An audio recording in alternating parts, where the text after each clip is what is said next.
이모, 늘 아름다우세요. 너 당장 예쁜 말만 하는구나 그랬는데 네가 정말 그렇게 예쁘너? 난 결혼식 때 외숙모 처음 보고 천사인 줄 알았어. 진우야? 정말? 나 그렇게 예뻐? 애교 좀 받아줄래? 여보, 당신이야? 오늘따라 왜 그래? 전 여보 아니에요. 진우예요. 산과들이 단풍으로 울긋불긋하게 물들이는 계절이다. 밤에는 온도가 내려가 썰렁함을 느끼게 한다. 그러나 아직도 여름의 뜨거운 햇살이 남아있어 오전부터 후덕지근함을 느끼게 했다. 우리 집은 청주호에서 멀지 않은 곳에 있다. 나는 고등학교를 졸업하고 대학 진학에 실패하였다. 그렇다고 포기할 수는 없었다.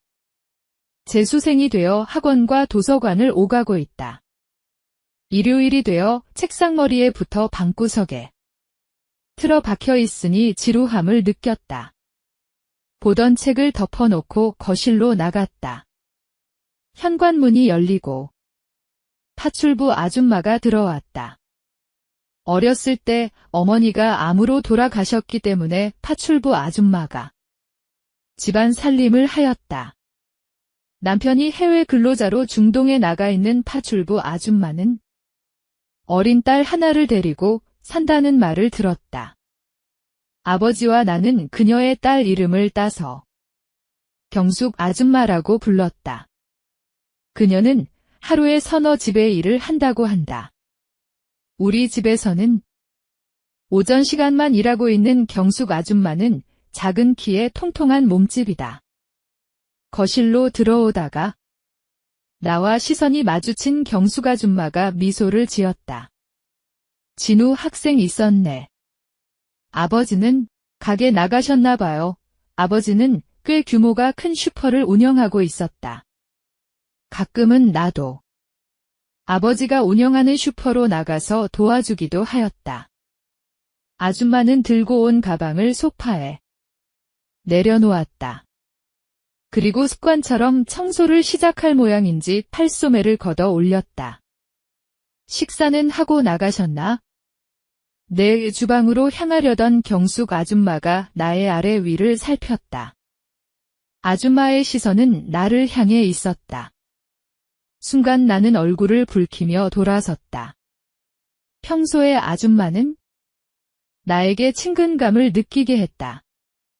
동생같이 생각했는지 모르지만 그녀가 나를 남자로 의식하는지 모른다고 내 멋대로 추측하기도 했다. 묘한 눈빛을 한 그녀가 손으로 입을 가리며 웃음을 흘린다. 호호. 이제 장정이 다 됐네? 체격도 우람하고 장가가면 색시가 좋아하겠어. 공연히 자존심이 상했다. 경숙 아줌마의 나이는 30이 갓 넘은 나이였다. 그래봐야 나보다 나이가 13살밖에 차이 안 나는 여자에게 그런 말을 듣는 것이 더 창피스러웠다. 아이들 취급하는 말에 은근히 화가 치밀어 돌아서서 내뱉었다. 아줌마는 내 나이가 몇인데 어린애 취급해요. 난 진우가 항상 어리다고만 생각했다가 미안해 무안을 당한 그녀의 볼이 발그스레하게 변했다. 아줌마는 오동통하게 살집이 올랐지만 항상 미소가 깃든 호감이 가는 인상이었다. 문득 드러난 볼륨감 넘치는 그녀의 몸매를 보고 호기심을 느꼈다. 그리고 그런 생각을 하는 내 자신이 부끄러웠다. 아버지의 간곡함에 공부만 하느라고 나는 아직 이성에 대해 숙맥이었다. 나는 아버지가 운영하는 슈퍼로 나가 볼 생각으로 현관으로 향했다. 아버지의 슈퍼는 도로 하나 사이로 마주하고 있었다. 거실을 나서려는데 현관문 밖에서 두런두런 말소리가 들렸다. 일요일이라 왔구나.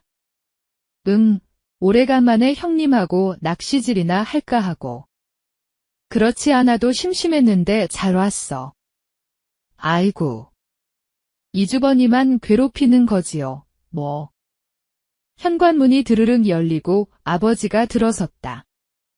어머니에게는 나이 차이가 많은 남동생이 있었다. 현관으로 들어오는 사람은 외삼촌, 그리고 외숙모였다. 어머니가 돌아가셨어도 그들은 우리와의 가족 인연을 멀리하지 않고 아버지를 찾아왔다. 자주 오지는 않지만 그들이 찾아오는 이유 중에 하나는 우리 집이 청주호 근처이기 때문이었다. 외삼촌이 낚시질을 좋아하기 때문에 청주호로 낚시를 하러 오는 날이면 우리 집에서 숙박을 하였다. 외숙모가 나를 보고 반가운 미소를 지었다. 어머, 진우 많이 컸다. 이제 장가 보내도 되겠네. 안녕하셨어요. 외숙모가 나를 바라보는 시선에 부끄럽기도 하여 쑥스러운 표정을 지었다. 외삼촌은 나이가 어린 아내를 맞아 늦게 결혼을 했다. 그래서 그런지 외숙모라기보다는 누나 같은 생각이 들었다. 그래서 나는 외숙모를 좋아한다. 어쩌면 이성으로서 동경의 대상이었다. 민지영이라는 예쁜 이름을 가진 그녀는 결혼할 때만 해도 수줍음이 많았는데 성격도 활달해지고 활짝 핀 장미 같은 모습이었다. 그녀의 시선이 나를 더듬듯이 훑어내렸다. 보조개가 깊게 들이운 외숙모의 애교가 넘치는 눈빛이 싫지 않았다.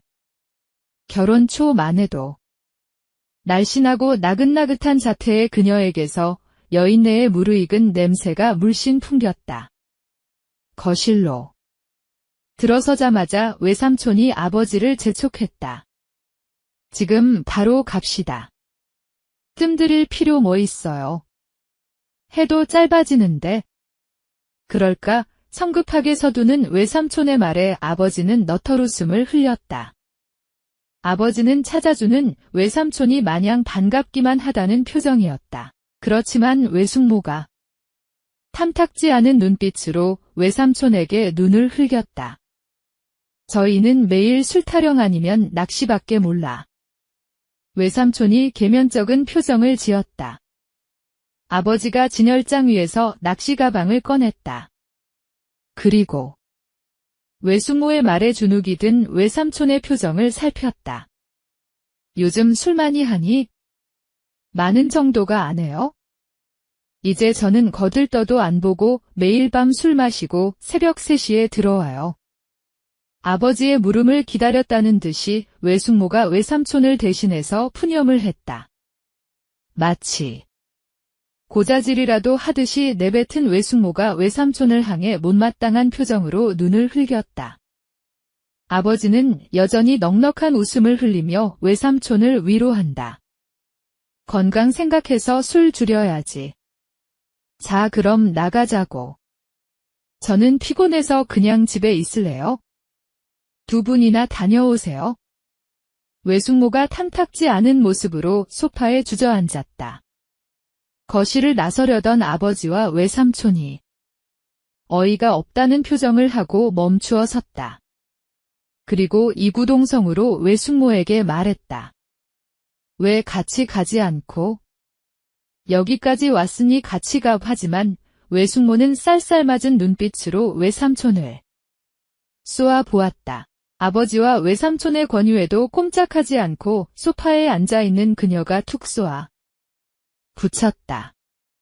전 싫어요?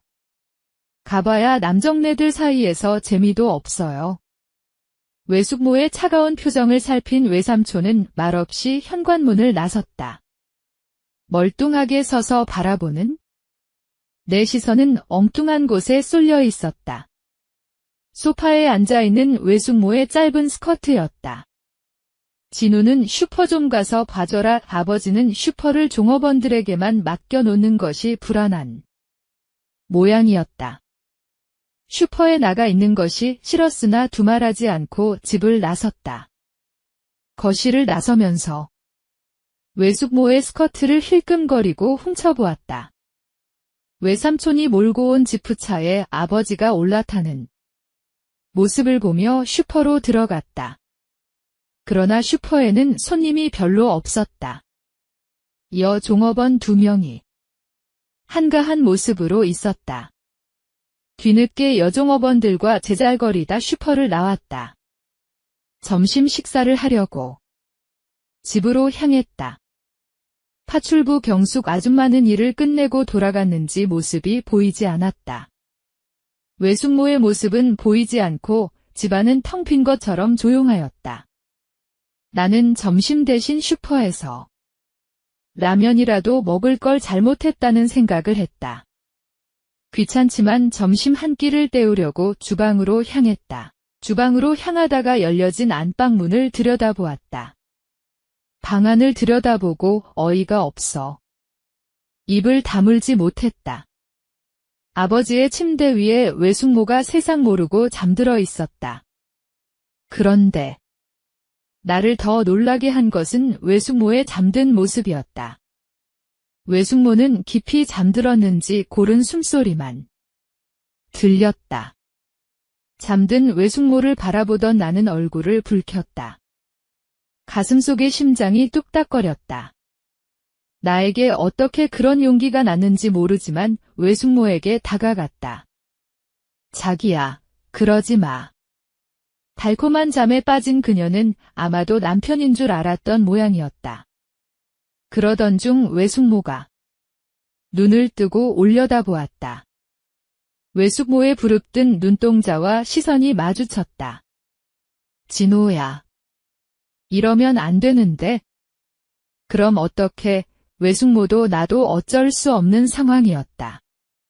외숙모가 거부하기는커녕 더 적극적이었다. 외숙모의 눈빛이 요사스럽게 변했다. 그녀가 아름답게 보였다. 그녀는 더 이상 나의 외숙모가 아니고 여자일 뿐이었다.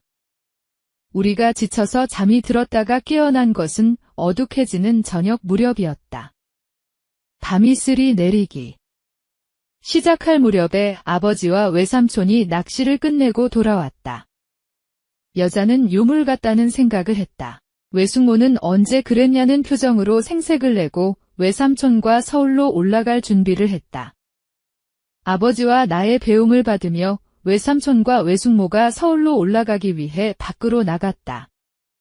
외숙모의 태도에 서운하면서도 아쉬웠다. 도로는 벌써 어둠이 짙게 내려 앉아 있었다. 나를 바라보는 그녀의 눈동자는 환상을 꿈꾸는 듯 야릇한 눈빛이었다. 그러나 이내 외삼촌을 향해 다정한 표정을 지었다. 외숙모를 태운 승용차가 어둠 속으로 사라질 때까지 서서 있었다.